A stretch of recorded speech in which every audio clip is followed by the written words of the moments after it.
Krisis energi global saat ini bukan lagi sekadar isu luar negeri. Harga minyak melonjak 40% dalam 6 bulan terakhir. Gas alam jadi rebutan. Listrik padam, bergilir di berbagai negara maju.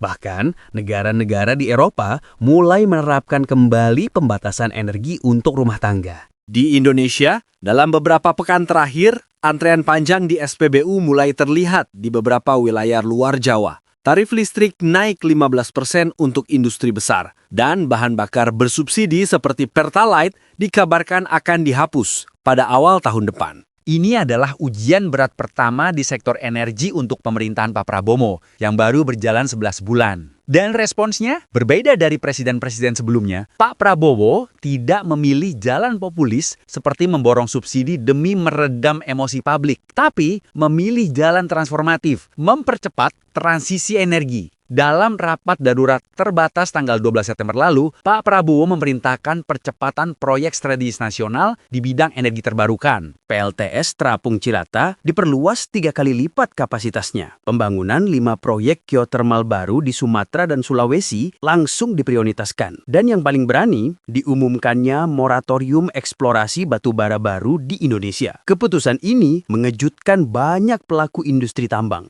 Batubara Indonesia selama ini menjadi bahan bakar dunia. Tapi krisis energi global justru membuka peluang baru. Indonesia bisa menjadi eksportir energi hijau, bukan sekadar pemasok bahan bakar kotor. Langkah selanjutnya dari Pak Prabowo pun tak kalah kontroversial. Pembentukan Badan Energi Nasional yang langsung diketuai oleh mantan Kepala BIN, Pak Budi Gunawan. Lembaga ini bertugas sebagai super body untuk mengatur peta jalan energi Indonesia ke depan, termasuk menertibkan para mafia migas, trader energi nakal, dan pengusaha batubara yang selama ini bermain di balik layar. Demo penolakan terjadi di Kalimantan dan Sumatera Selatan. Sebagian buruh tambang dan pengangkut logistik melakukan mogok. Namun pemerintah merespon cepat dengan bailout senilai 100 triliun rupiah untuk mengalihkan tenaga kerja batubara ke sektor energi terbarukan melalui pelatihan dan insentif perpindahan kerja. Yang menarik, krisis ini justru mengangkat diplomasi Indonesia ke panggung global. Dalam Forum Energi Dunia di Abu Dhabi minggu lalu, Menteri Luar Negeri Retno Marsudi mengumumkan bahwa Indonesia resmi menjadi ketua koalisi negara-negara berkembang untuk transisi energi dan mendapat komitmen pendanaan sebesar 15 miliar dolar dari lembaga internasional untuk proyek EBT. Indonesia tidak sekedar bertahan dalam krisis, tapi justru menyerang balik dengan strategi jangka panjang. Ya, tentu ada korban politik. Beberapa elit energi lama mulai tersingkir. Saham-saham perusahaan tambang lokal anjlok. Tapi arah kebijakan sudah jelas. Kemandirian energi, hilirisasi energi hijau, dan pemangkasan ketergantungan terhadap energi fosil.